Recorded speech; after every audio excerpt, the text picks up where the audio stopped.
Welcome to the Social Selling Linking into Sales podcast. Myself, Martin Brossman, Greg Heyer, and Elise Archer. Greg is busy taking care of a car challenge today, and with 5 kids, he has a right to address that quickly. Elise is off giving a webinar today, so I'm excited. I'm going to have our guest all to myself. We have an excellent show. The title of the show is going to be The Experience Factor in Sales. We do want to mention our sponsor is ourself right now, and it is socialselling.training. We have a 5-hour online training program, comprehensive in fundamentals of social selling. Check the show notes for the information or go to socialselling.training for that as well.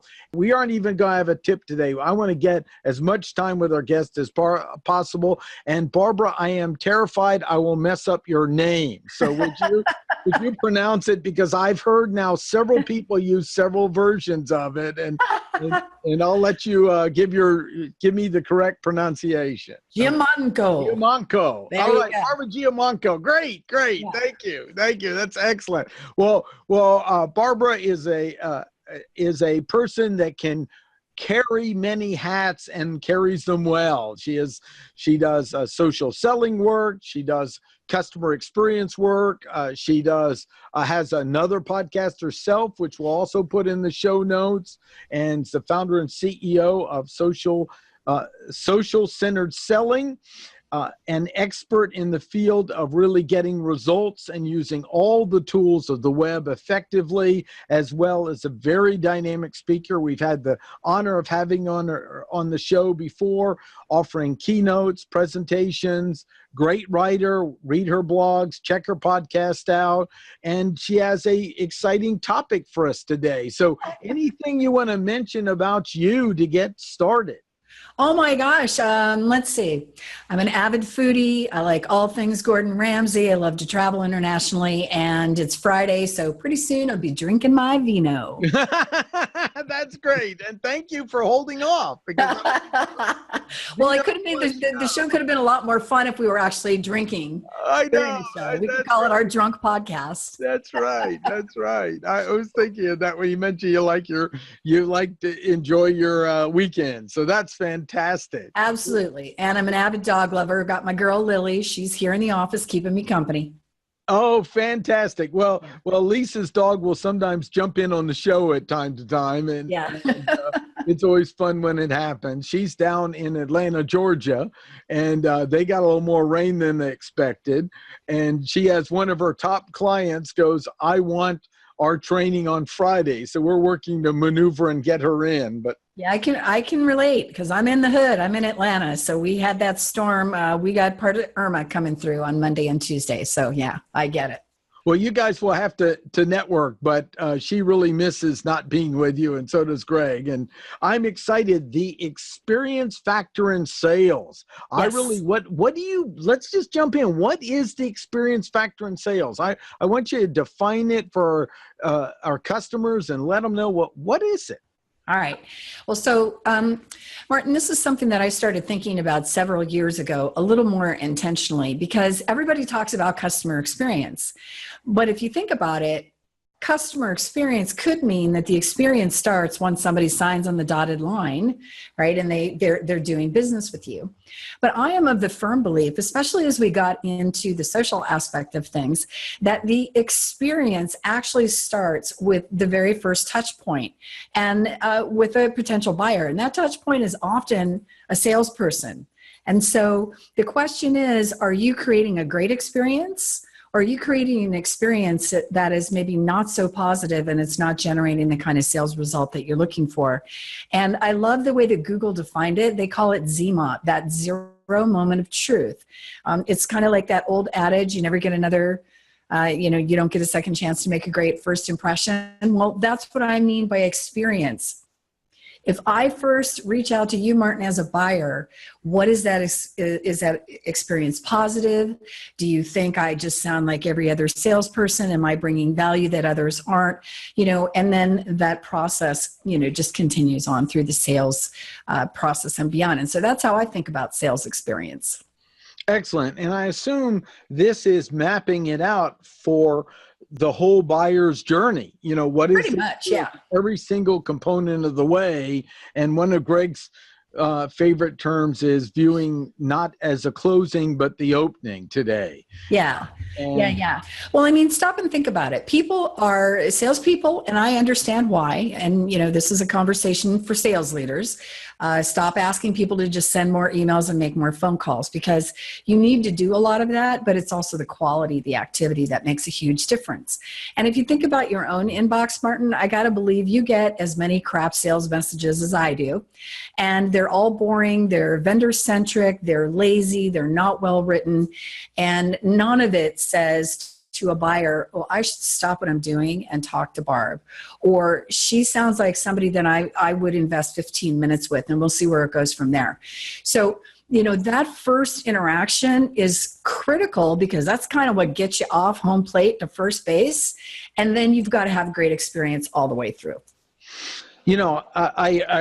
I agree 100%. And now we've got more robo-bots making calls, which to me will be the death of cold calling. I mean, I'm not answering the phone in my own business, because it's either these are smarter bots that are interacting. I think we need to realize that the cold calling is going to be dying at a logarithmic rate, because I've got my shield up as soon as possible. So buyers are really having higher expectations as salespeople today. What do buyers expect sellers to be bringing into the table related to this experience? Yeah, so business value. So, I mean, it's the obvious things. It's business insights. What do you know about their industry? What do you know about their current and future trends? What do you know about their competitors? What can you bring to them that you get them thinking about things in a different way? This is not a feature pitch. This is not a demo. This is literally going to an executive and saying, listen, and in fact, let me share a story about this, Martin. So I wanted to interview, about 30 chief marketing officers. And so a few weeks ago, I put together a campaign. And what had happened is I had read an article on adobe.com about CMOs being the CEO's new superpower.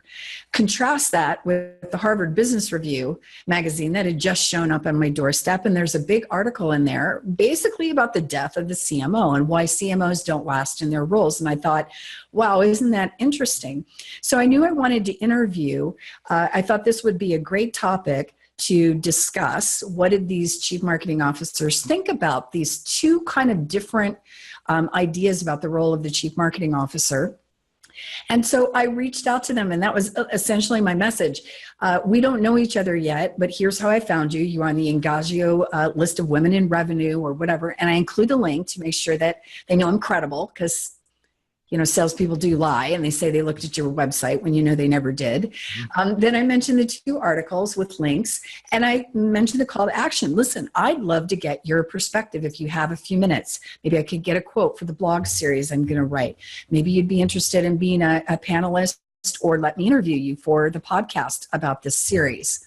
And then, I said, listen, if you're interested, here's a link to my calendar, or just let me know what dates and times would work. So check it out. In 24 hours, 12 out of 30 responded to me. These are people I don't know yet. Mm-hmm. But my message caught their attention, because who is it focused on, me or them? It's focused on them. Right. And now, granted, I benefit because I get the benefit of their expertise, their thoughts on the topic, and that helps me in the content I want to share. But I did not go in saying, listen, I'd like to do business with you at some point. Maybe that will happen. But my real interest was beginning a relationship with them. But I also am very serious about wanting to better understand this topic. And I wanted people who are in those roles to talk to me about it. Now, that didn't take a ton of creativity, Martin, but within 48 hours, I had 18 appointments out of the 30 booked on my calendar, and I continue to follow up with the others. That's not bad, in terms of results, right? But the difference is I didn't go and say, I'm Barb Giamanco with Social Centered Selling. Hey, if you'd like to learn more about our training, click this link. And oh, by the way, here's my calendar. Let's schedule a meeting. I mean, come on, people delete that stuff all the time. So, Mm-hmm. when we talk about value, it's what can you do that's different, that's not a sales pitch, that really does demonstrate clear value. You could do that with a case study, a white paper, and just go and ask the executive's opinion. Mm-hmm. But then the key is when you get them on the phone, you got to stick. You can't go off script. Right. Now that I have you on the phone, let me give you my 30-second commercial so you'll hate me for life. Oh yeah, I mean that would actually be the worst thing that you could possibly do. So what's interesting is we have now been talking about this for years, about adding value and the fresh insights and all of this. And so I think the problem is two-pronged. One, sales leadership is measuring the number of phone calls made and emails sent as a core indicator of, advancing sales opportunities. Mm-hmm. I think that is largely misplaced because you do need quantity, but if you don't have the right quality, who cares if you just have me make another 100 phone calls? If it's the same bad message, it's not going to convert to the sales meeting. Well, the piece to get is today the same bad message is damaging your reputation. And Absolutely. That's the piece to understand. It's not just you called me. It's, oh, I remember them. They annoyed me 5 times. Yes. That doesn't move us towards any improved relationship. So There's a real casualty here on playing whack-a-mole or bludgeon until they respond, and not learning some new tools that are. I know, right? And then now this new trend. Barb, did you get my last email? Barb, did you get my last 3 emails? Yeah. It's like, come on. That's first of all, that's ridiculous. Yeah. You're wasting precious time. Did you get the message? Who cares? They didn't respond. Maybe what you need to do is not say, did you get the message? And essentially just copy the same darn message back in there. But, maybe you try a different approach. So that's the one side. That's where I think the sales leaders are pressing hard on the numbers. So people are going to do whatever they have to do. But the other side of it is I think it's just lazy salesmanship. Uh-huh. It took me less than 5 minutes to kind of conceptualize when I saw these 2 articles. Hey, I got to get on this because I am really, that's a core market for me too, by the way, sales leaders, marketing leaders. And I just thought about, okay, they could help me, and I would really benefit from getting a chance to get their perspective on this. And how many times do they get asked to do that? Not very often, for the most part. Mm-hmm. No, that's great. One of the things I did, one of the divisions of my business is small business. And I worked with the leaders of the Small Business Center, and I've just started this program of interviewing them to get expert content in person online. And then it was real interesting because as I dug into it, I noticed some of them were self-conscious, and I was going, is this really working? Am I now annoying them? And then I went, wait a second, if I come from the greater perspective, they're consultants to people they're asking to take risk. I'm pushing them to take risks like their clients, and I should have that conversation with them. Yeah. Well, that's a stretch beyond, will you hire me for training? Absolutely. So I'm not just taking them and promoting the entire state with it. I'm also stretching them a little bit in a way and explaining why it's good, for them to model that. And you can see there, some of them are, like you said, many people don't like to hear themselves online. I know for me, when I do any video, I hear it, and what I hear is every single mistake I made in every sentence. And so even now, I just added a verbal pause called, and I'll notice that when I hear this back. I think we're all very critical of ourselves. I mean, listen, everybody knows I don't like to be on video. It's just, it's like the same thing. I'm too critical. I see a new wrinkle that's popped up. Oh, my hair is sticking out. But at the end of the day, other people aren't noticing that kind of stuff. Unless I have like a big, Right. Something out of there. Right. Yeah. But people really aren't noticing that. It's if you can, and also I've come to believe and start to appreciate that, people appreciate human beings. We're not all perfect. Right. Yes, and also we have a detector. If it's overly polished, we're suspicious now. So it's really interesting. Yeah, of course. They're looking for authentic, not sloppy.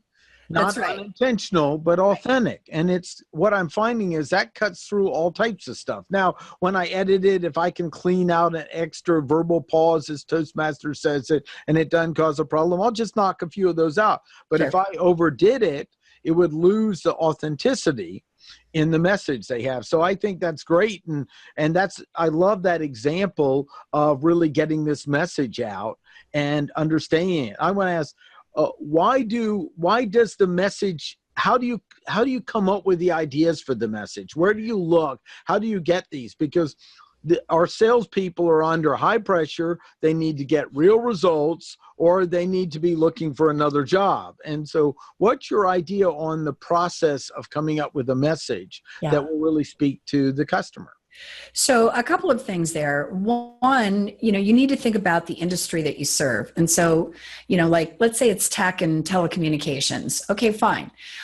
It's not too difficult to go out to the web. I happen to use business intelligence tool, Inside View, but you can go out and do some searches to find out what are some core trends happening in tech and telecommunications. Then you might start thinking, okay, here's some current trends. I wonder what some of the future trends might be. What are people talking about? Is it going to be artificial intelligence? And if so, how is that going to impact tech and telecommunications? And then, I would just go and do some basic searches around, okay, the executive I'm trying to target. All right. So in those tech and telecommunications companies, what does the sales VP worry about today? Again, that's not too hard to do. So what I think it takes, Martin, honestly, it's a commitment to learn. And this is my phrase here. It's all about learn to earn. If you are not giving yourself some time outside of the workday, if you don't have enough time during the workday, but I would say you can read over lunch, I am constantly paying attention to what's happening in the industries I support, the type of customers I target. And from there, it's not like you have to come up with these brilliant Einstein ideas on your own. The information is out there. I think part of the problem is, Martin, that people don't know what to do with the information. So, you don't, in the example that I gave about the marketing execs, you can't just send them a link. You've got to say, I'd like to interview you for a few minutes and get your perspective and maybe get a quote from you for this post I want to write. Now, that's not deep thinking. That's not that hard. So I find that because I am constantly reading and keeping up on key sources that I know my target buyers are paying attention to, then I'm always aware of what's happening. And I think the best thing anybody can do in sales today is to make a determination that they're going to be the curator of top insights and trends and what's coming in the future for current and potential customers. You can use tools like Anders Pink. AndersPink.com is a great resource where you can go and you can choose topics. So I have topics like sales, customer experience, social selling, and then I've got targeted VPs. So CMO, Chief Market or Chief Revenue Officer, Chief Sales Officer. So what Anders Pink does is it goes out and curates all this content with those keywords and topics. All I have to do is spend 15 minutes every morning kind of perusing and going, oh, which is exactly how I found a really cool article yesterday from the CMO at Verizon, who is now insisting that their ad agency partners start getting some diversity on their teams. And that's something I'm pretty passionate about. And I thought, that's cool. That's forward thinking. So I not only shared the article, but I mentioned him in the LinkedIn status update, which then gives me an opportunity to start a conversation with him potentially. So, I hope that's helpful, but I don't feel like I'm any smarter than anybody else. I'm just always paying attention. I'm always committed to learning. So I don't just show up at 8 and then I'm done at 5. And hey, if I had no time during that time, then okay, whatever, But if you want to make your sales now and into the future, it's a short and long game. And by the way, Martin, for anybody who's listening, unless you're really short-term transactional selling, it's going to take you more than a few conversations anyway. You're not going to just connect with somebody and then they buy. You got to cultivate that relationship. So I think the smart sellers know that it's a little bit longer play. I'm glad you said it's short and long. We have found some sales organizations that shockingly are moving their salespeople around, so it's impossible to develop long-term B2B. And I don't want to name call, but these are groups that work with business-to-business salespeople. Right. And the only advice I had there is improve your LinkedIn and find another job. Because I just went, what a terrible thing. And I'm sure they're doing it because they're afraid, oh my God, if a salesperson builds up too much relationship, they might leave or something like that. But have you heard any of this? This was a major company in B2B sales, and basically you work with it for a while and then they switch you over to another and switch you over. And it's clearly done so no long games can ever be developed. And just curious, your view of something like that, if someone else is listening on that. Am I allowed to say that's just about the most boneheaded strategy I've ever heard of? Yeah. I know it's happening. So part of the reason that's happening, and I wrote a post called The Myth of More, is you see these knee-jerk reactions start happening when there's not enough qualified opportunities in the pipe, or maybe not enough of the activity is converting to sales conversations. And so what do people do? Well, okay, send more emails, make more phone calls. Oh, I know. We'll hire more BDRs, more business development reps. Oh, okay. The problem is we need to move people around. And, and so you get all these very, if somebody is moving people around in the organization because they're afraid they're going to develop a strong relationship with a customer and then leave, please, you should not be in sales leadership. I'm sorry, but that is not how it's done. And not only that, we're talking about the experience factor. Right. Buyers hate that. They don't want to be, I know for myself, when people are pursuing me and then all of a sudden I've got 3 other people in the company calling me, why? That's just, that's annoying. So I fully disagree with that strategy. I think they're going to find out that it will just not pay off. It could also be somebody new in the role who's trying to prove themselves. We've seen that happen too. Somebody comes in new to a role and all of a sudden they got to change the whole compensation structure, or they got to give you a whole new incentive plan. But, just routinely making decisions to move people around, that's not a good strategy in my humble opinion. That's just based on years of selling and years of managing national sales teams.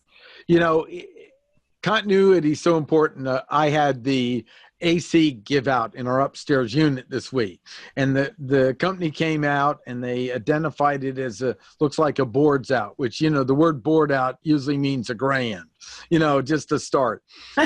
And they ordered the board and it came in. Luckily it's under warranty, but it would have been $1,100. Right. And I realized when he showed up, he had no idea the past information about what was going on. It was that's maddening. No information whatsoever. And I could tell pretty quick he was competent what he did, but there was no handoff. So that's what also can occur when you disrupt and change this data handoff. And something as simple as that, Well, speaking of data handoff, Martin, think about the situations where you do have organizations, they're set up so they have business development reps, or they might call them SDRs, sales development reps. They're supposed to be the first front line, the first touch point with that customer.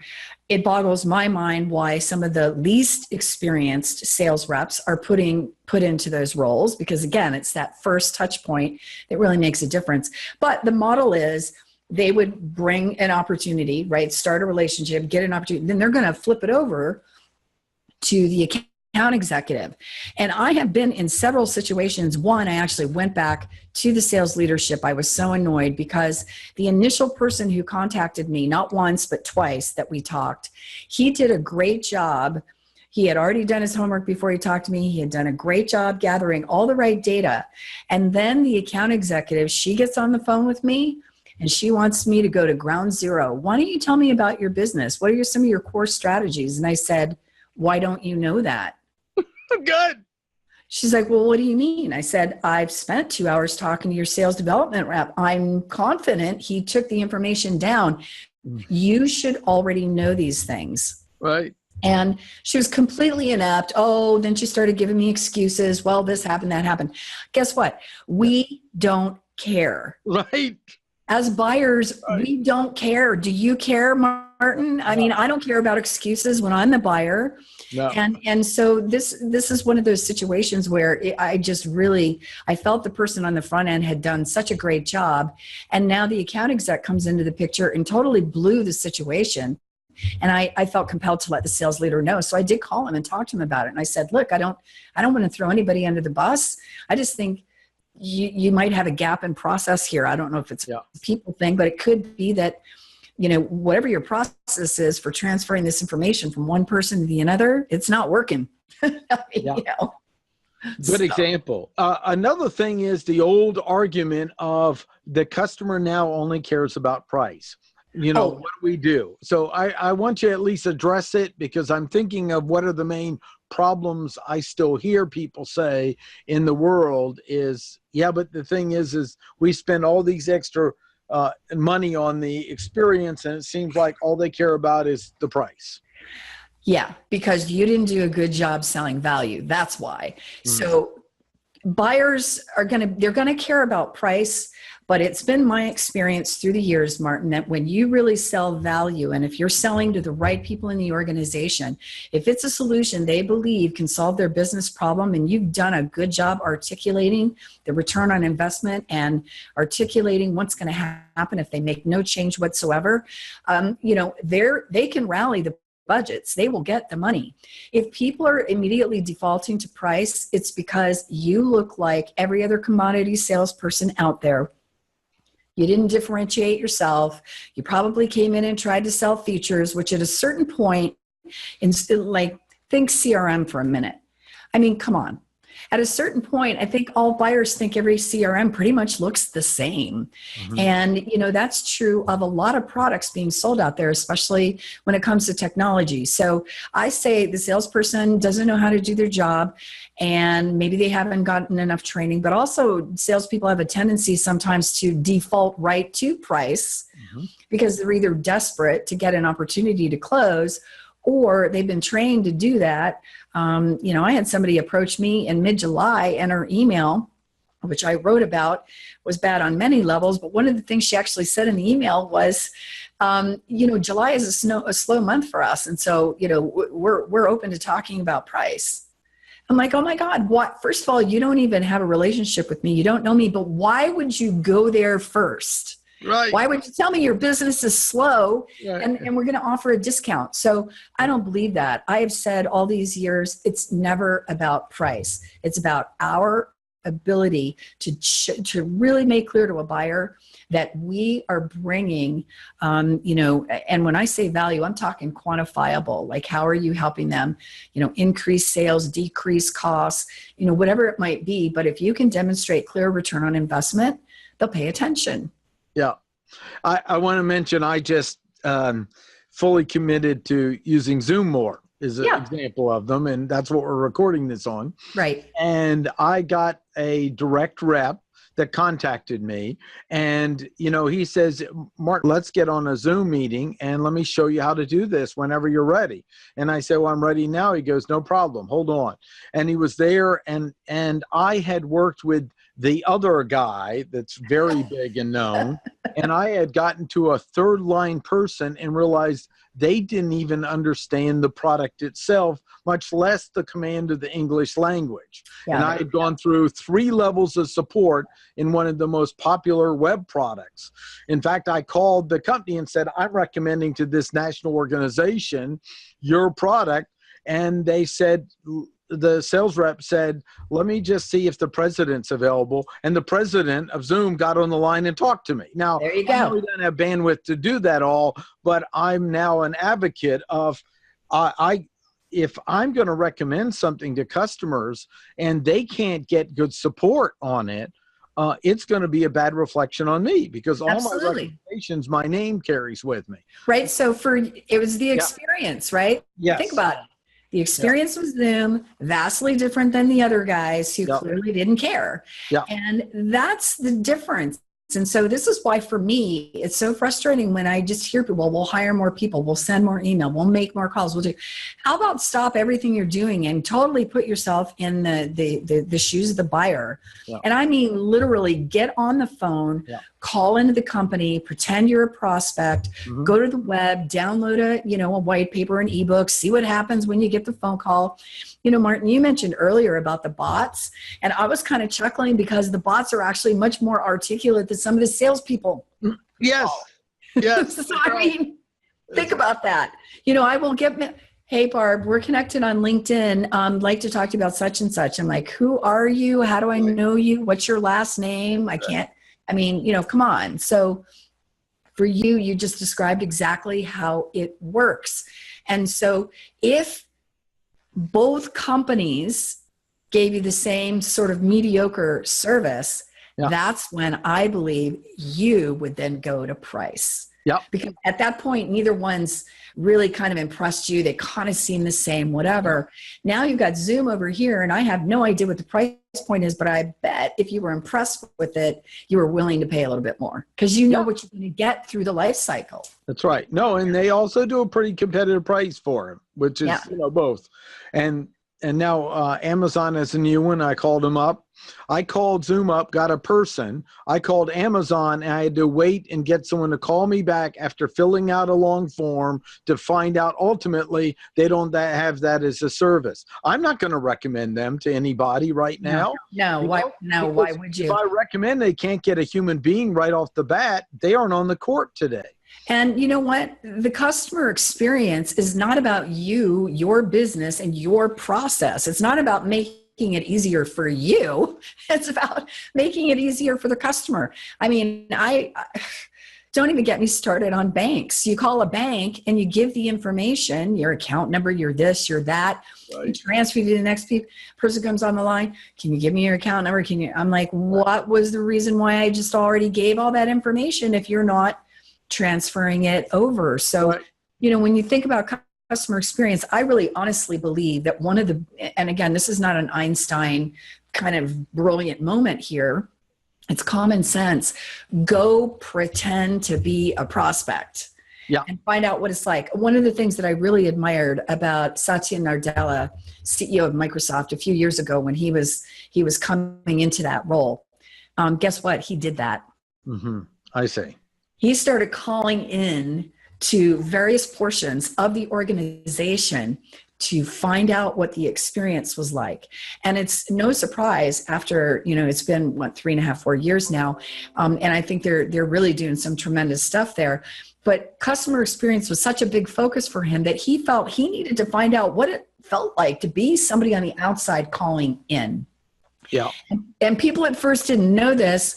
And then the rumors started getting out, but nobody knew when it might be him or if it ever would be him. But it changed kind of the way some people started thinking about that. And I feel like more executives need to do it. It's like Undercover Boss, right? Get out there and find out what it's like. Well, there's a really good IBM book called Father and Son. I read when I worked at IBM. And that's what the original father, Watson, did. He would show up at assembly lines and make sure he was dressed down, unexpected. He would, and he would just go in and visit, and he would find ways to circumvent his lines of signals because he knew they were all managing perception up to him, and cutting through those. And I think that's great advice for any executive listening. You need to know everyone around you is trying to filter content to make them look good and to make you happy. And Watson had a great quote that he said, to paraphrase, I always keep people around that annoy me because I know they're telling me the truth. And it was such an important leadership piece. Yeah. But there's another aspect I want to talk about in this customer experience and learning the customers. People are moving in where they're going into companies that have been squished together like highly dysfunctional families that were hostile. It almost like hostile takeover, like the different components on the team have hated each other for years, and now they're under the same company. Yeah. And now you're trying to build relationships and figure out who to maneuver in to get in the door. There isn't a clear person there, and then it's a committee and all this complexity. So how do you how do you apply these rules to this world of goo that's dynamically changing all the time, where it used to be 4 or 5 people were involved in the decision process, and now it's a flexible number from 3 to 12. Yeah. So I don't know that there's an easy answer there, but what I would say, Martin, is it does say that I think that salespeople and their sales managers and their sales leaders need to do a much better job thinking about what opportunity is truly worth pursuing. If you have companies like that who have been mashed together where there's a fair amount of dysfunction, nobody seems to be the buyer with the real authority, then maybe that's not where you want to put a bunch of resources. So I'm a big believer in the philosophy espoused by my friends, Jeff Kozier, and he wrote the book, Selling to Zebras. Mm-hmm. And they not only wrote the book about selling to zebras, which is how to make sure you're best qualifying and going after the right sales opportunities. They actually have a mathematical formula, and they've got some software that can help you as well. So I would say the first thing you have to really step back and ask yourself is, hey, is the effort we're going to have to put into this to get to these various different people, is there a high likelihood that there's going to be a payoff? And maybe there isn't now. Maybe all you're going to do is try to nurture whatever relationships you can at the highest level possible, and then keep that on your radar, but maybe you don't spend a ton of time there. I mean, there are a lot of companies out there who are ready to buy, who do have problems they need to solve. And I think, it's important for us to figure out who those right opportunities are. In the book, one of the stats that jumped out at me is they talk about the fact that in any given industry, you're going to get 15% of the business in the market. The other 15% is going to go to competitors. But there's that 70% is never going to buy, but that's who everybody keeps chasing. Mm-hmm. So I think when you know that you have an organization that's just going to, force you to bring a lot of resources to bear that maybe it doesn't make sense to pursue. And it's okay not to pursue stuff. You know what I mean? Just because they're a big company and you like to get the logo on the website doesn't mean you should be putting a whole bunch of people resources into trying to chase it down. I mean, what's your experience been with that? No, I agree. And the other thing is to really, we talk about listen for the bridge contact, which isn't the upper executive directly. It's somebody. Right. It's like, oh, you need to talk to Mary over here because she's the go-to person. Yeah.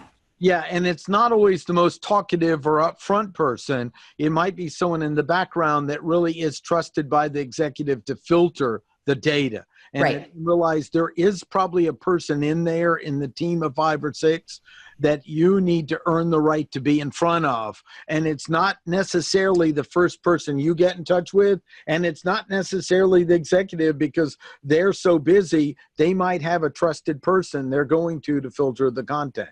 Oh, so sure. Finding that internal bridge person, which again comes out of doing your research and listening for it. And that's the beautiful thing about platforms like LinkedIn.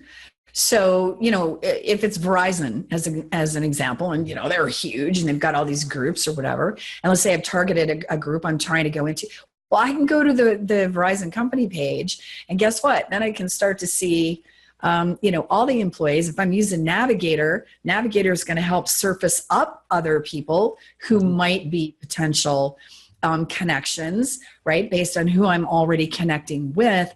So back in the day, and this is one of the reasons why Jeb Blunt and others still espouse making the calls into companies. And I have to agree, because the more you keep calling, you keep finding more people and you'll get more information. So yes, you want to get to the buyer who's going to make the decision, but also you've got to accept that there are going to be a lot of people who influence the sale, and you shouldn't assume you know who that is or what that level is. So I think your point is well taken.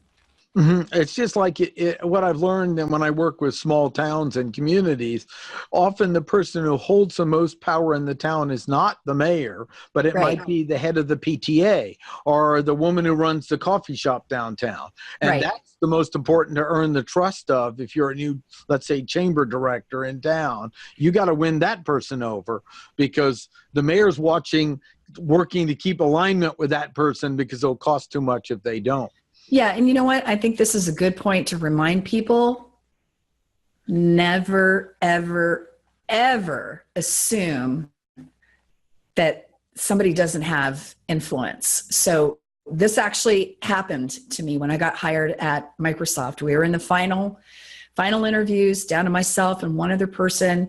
The team knew me. They had brought me in, but we're going through the interviews, and I'm coming in for the final day. They used to call it running the gauntlet. So I knew I was going to be talking to probably like 10 people that day. And so I come in, and the gal who was my competitor was already there and seated, right? I go walking up to the desk and I say hello to the gal who's the receptionist, and I was saying, hey, how you doing since I saw you last week? She had told me about, something she was doing, and so I'm just doing what I do, which is talk to people and treat people with kindness and respect. And so I came and sat down, and, we went through the whole day. Long story short, get to the end. I'm talking to the guy who was going to be my boss, and he said, Barb,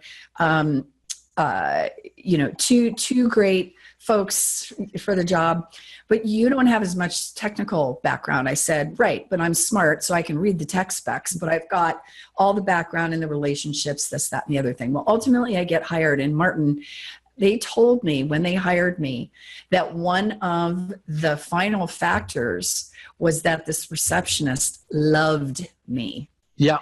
She said the other gal was rude, barely looked her in the eye, didn't really say hello, said I'm so-and-so and really had the airs. And, and my GM, my district manager, and my boss, they listened to that. And that made a difference, because they thought, if she would do that here, what would she do if she went into one of the accounts and started treating people with that level of disrespect just because she didn't think they were at her level, right? Yeah. Never assume. You don't know who's going to influence what. I want to share a quick story on that. There's a really high-end restaurant in town, and if you apply for a job at the restaurant, the person who stands at the desk to greet you is probably the most powerful person. So when you come in to apply and you ask for a job, she gives you a form and she makes a note. Let me just get your name down and who you are. And she judges you. And if you don't pass her, you almost never get to anyone else. So they'll come in asking for a job, looking like they just had a really wild party, and let me just get your name and I'll give you, and here's how it is. Now, here's your form, and we have a record that you asked for a job, and put it down. It's almost like if they paid any attention, they'd figure out what's going on, but most failed the test. Yes. Yes. And that's the customer experience. That is right. And you know what? I mean, you make such a great point, because when you're a job seeker, you got to be thinking about, this is your brand, right? You're selling yourself, and it makes a difference. And I think because technology has come into this and so on. So, I might go into the local grocery store and I'll see people at the kiosk who are clearly putting their name in for a job. But they're wearing t-shirts, shorts, and flip-flops. Now, you might think, well, what's the problem with that, Barb? I'm just putting the thing in the kiosk. Yeah, but what if the manager of the store happens to come by and sees you and decides they want to strike up a conversation? Is that really how you want to be representing yourself when you want them to hire you? I mean, come on, put a little effort into it. You don't have to wear a 3-piece suit, but if you're serious about getting a job, then kind of dress the part, regardless if you're going to put in your name at a kiosk, because you don't know. And I've seen this happen. I've seen this happen when the managers come out and said, oh, hey, let's chat. I've got a few minutes. Can you imagine? I would be embarrassed out of my mind. Like, oh my God, I didn't wash my hair. I'm in a t-shirt. Right. No. I agree. Dress for the part. I want to I love giving examples of what not to do, because that sometimes shakes up our listeners to realize they're doing it. My favorite quote is, the best way to let the emperor with new clothes know he's naked is explain nakedness to him. and so I love to have fun with a few of your favorite wow, I can't believe they did this. Because I think we need to account that when we're out there in society looking for the client, we can be damaging our reputation with how we handle things as well. And so I love a few of you gave one, but a few others that you might think of, I can't believe they're doing this. And don't necessarily give their names, but examples Yeah. of I what. don't. Yeah, I don't call people out. Even when I write posts about some of these things, I don't call people out because I that's not my thing, and I don't want to give them extra publicity anyway. Right. But you know, so I talk about respecting everybody. I think that's really important. I think it's important to dress the part. Never assume. Listen, if you're a little overdressed, cool. But this habit of being way too laid back and way too casual, Right. people are going in tech startups looking like they basically just rolled out of bed and didn't take a shower. That's not good. Um, you know, don't act like you've done your homework when you haven't. And what I mean by that is when people say things to me like, oh, Barb, I've been listening to your podcast and I really love it. And then they roll into a sales pitch. I know immediately they never listened to a single episode, because if they were sharp, they would have said, Barb, I really liked that interview you just did with Gabriella Schuster, the SVP of, one customer at Microsoft. I would say don't assume, every situation is an opportunity for you to present yourself in a great light and look for opportunities to give to people, not just sell. Don't walk into a networking event and just run around pushing business cards in people's faces, okay? It's about creating strong relationships with people.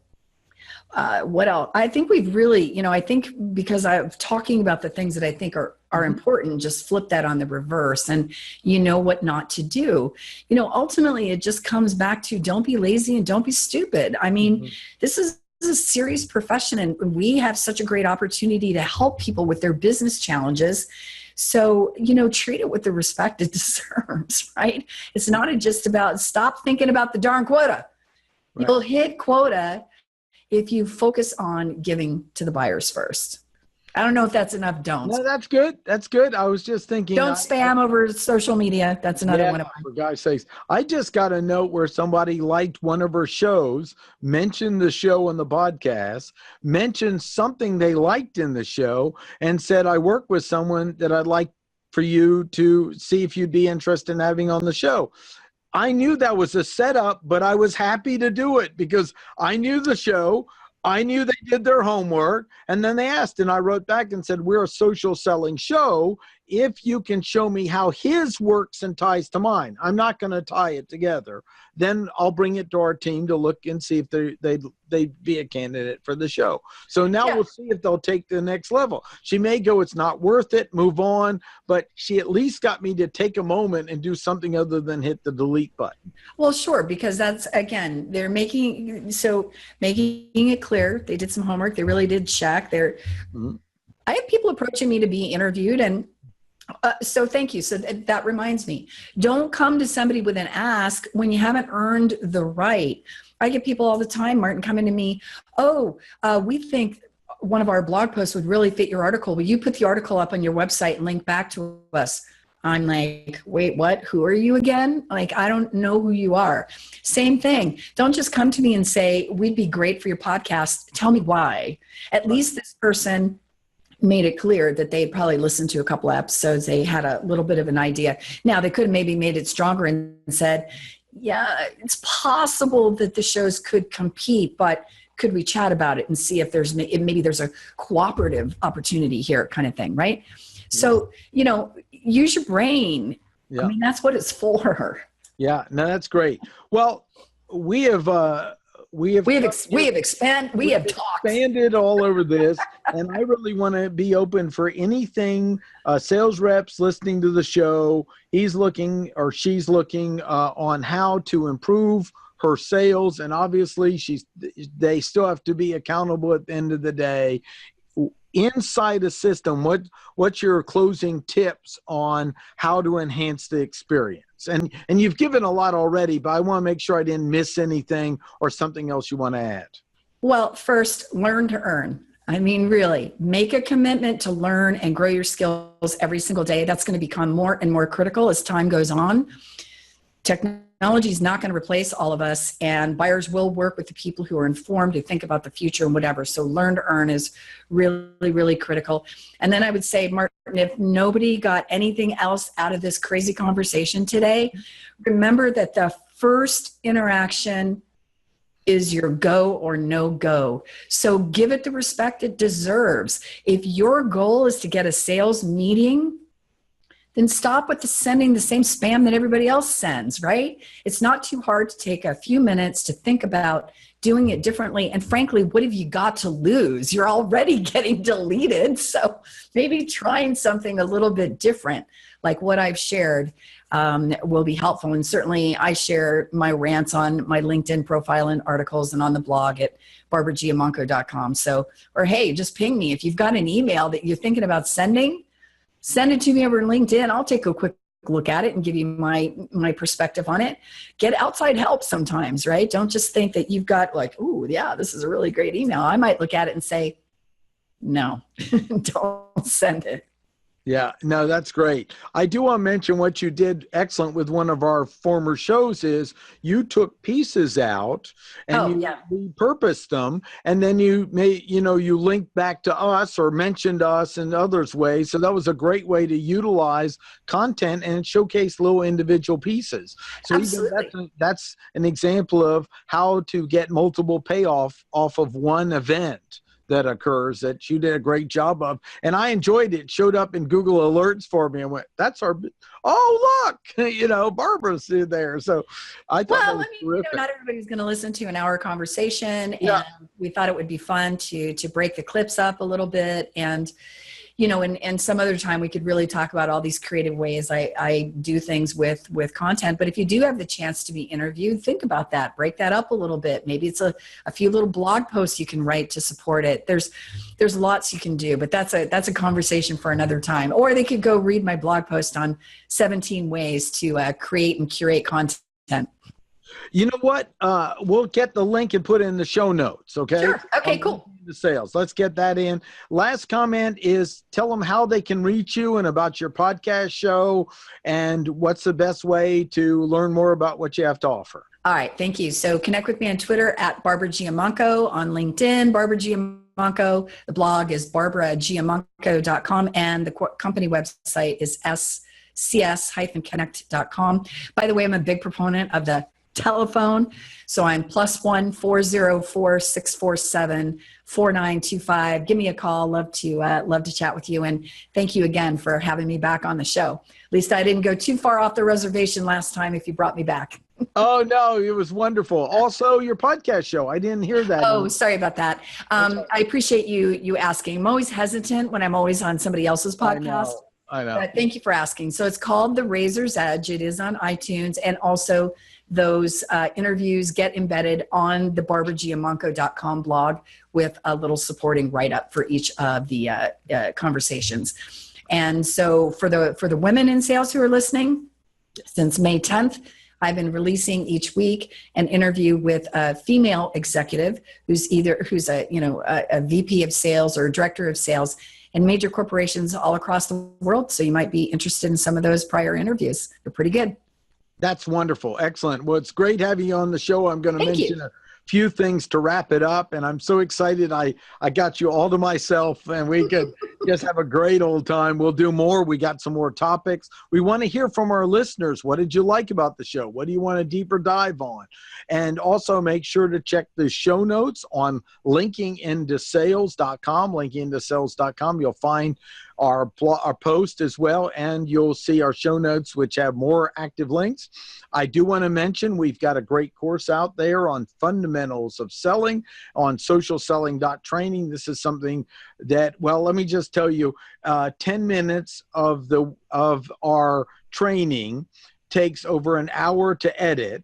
And then there's prep time, and we have 5 hours of training. So you can do some math on the amount of work we put in to really helping someone go through the course, train on it, and as well as right now, if they reach out to me or Greg by connecting on LinkedIn and ask for the special code, we'll give a very special discount for the class. So you need to do that. It's a limited time as well. And those will be in the show notes as well. So this was just a blast. Thanks for coming on. And thanks. Great way to close out the week. Thank you. Yeah. And thanks for all that you're doing to help women in sales. We really want to see, I want to see more diversity in sales, you know? Well, that's been a mission of mine for a long time, but I love the profession of sales. So I'm always about elevating the professionalism of sales. And then in particular, I'm always looking to help shine a spotlight on women. And I want more women to come into sales. Sometimes they don't know what they don't know. So, so thank you for that. So that's part of what the interview series with these executives has been all about. Outstanding. Outstanding. Great to have you on the show. Thank you.